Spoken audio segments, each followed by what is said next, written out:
Hello and welcome. My name is Biagio Mazza, Pastoral Associate at St. Sabina Parish in Belton, Missouri, and I'm here to welcome you to another Do You Know series question. Today we continue our series on the evolution of Christianity from Judaism. And today's Do You Know question is, do you know why Christianity grew so rapidly in the first 300 years? It's important to remember that Christianity grew very quickly. It's a fact, as a matter of fact, that Christianity grew very quickly during the first 300 years, despite the fact that it was a minority group and despite the fact that it was also persecuted by the Romans. The source for this has been a book that has recently been issued by Rodney Stark, who's a sociologist, and this is the book here. He's a sociologist, he's not a theologian, and yet he looked at the cults and the various sects and how they grew rapidly, and he examined the early Christianity as a sect and kind of used the same model to see why is it that Christianity grew so rapidly. And so he found out, some of the results of his research, where he found out that it had very little to do with theology or with the philosophical orientation of Christianity or whatever, but it had everything to do with the way people were treated. So that people are attracted to different communities, these minority communities and so on the basis of how they are treated. If they are treated with dignity and respect, then people will follow and will be attracted to that group. If not, then they won't get as many as they would like. And so jumping off of the Jesus modeling that occurred in the New Testament, Jesus, as we know, was one who was very much into food sharing, breaking down boundaries, and actually healing people, reaching out in care and concern for people, treating them with dignity and respect. His disciples modeled themselves on that kind of orientation and way of living and continued to do that with the people that they interacted with. And so as a result, people were treated with respect, sharing, caring, breaking down boundaries, respect regardless of where they came from, what their status was, and so on. This was in direct contrast to the Empire, the Roman Empire, and as a matter of fact, they continue to begin to contrast the reign or the principles of the kingdom of God versus the means of operating in the Roman Empire. And just to give you a few examples of how things worked at the Roman Empire.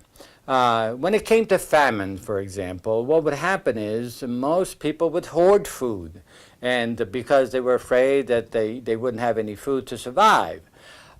Christians overall reached out and shared their food as much as possible with those who did not have any, so that more people survived. When it came to plagues, for example, the medical advice in the Roman Empire was get out of there, go to a place where it's safe, leave the people that are sick there because you might die. Christians, on the contrary, sought out the sick, took care of them, and more survived as well. The Roman Empire had a very low birth rate. They practiced all sorts of means of abortion. Christians did not, so they had more children and more survived. And actually, in many ways, Romans actually abandoned their children, especially the ones they didn't want, and especially girls. Well, Christians sought out the abandoned children and cared for them, and so many more survived as a result.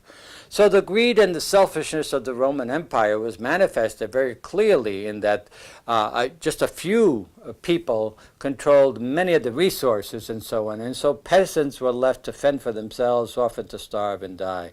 Christians countered that attitude by showing care, concern, and respect for all people, especially those who are poor, who are neglected or despised or outcasts. And so as a result, Christianity grew. We had the famous line from the Acts of the Apostles where it was very obvious what attracted people to Christianity was the statement in the Acts of the Apostles that says, see how they love one another. And it's the statement of love and concern for one another, treating one another with dignity and respect, that really attracts people to Christianity. And it's when we, as Christians, do not practice, are not faithful to the Jesus model, that we do lose members. So I'd like to end with the conclusion that Rodney Stark, in his book, The Rise of Christianity, brings together with regards to his research. And these are his conclusions. First, Christianity served as a revitalizing movement within the Roman Empire, welcoming all people without the need to dispense with their ethnic groups or their associations and so on. They were truly Catholic in that sense. Secondly, Christianity also prompted liberating social relationships between sexes and within the family. Thirdly, Christianity greatly helped in getting rid of the various classes. This was where slaves and nobles could greet each other as brother and sister in the Lord. Also, Christianity brought a new conception of humanity to a world saturated with cruelty, violence, and love of death. And finally, Christians gave back to its members nothing less than their own humanity. And so I think this helps really greatly to figure out why Christianity grew so rapidly in those first 300 years, because they treated people with respect. And whenever we do that, that's a great program for welcoming new people into a group. Whenever we don't follow the model of Jesus, then we lose members and we don't carry on the kingdom of God. So I hope this has helped to explain just a bit of what why Christianity grew so rapidly in those first 300 years, and I hope you will return again to more Do You Know series question as we continue to explore the evolution of Christianity out of Judaism. Thank you very much.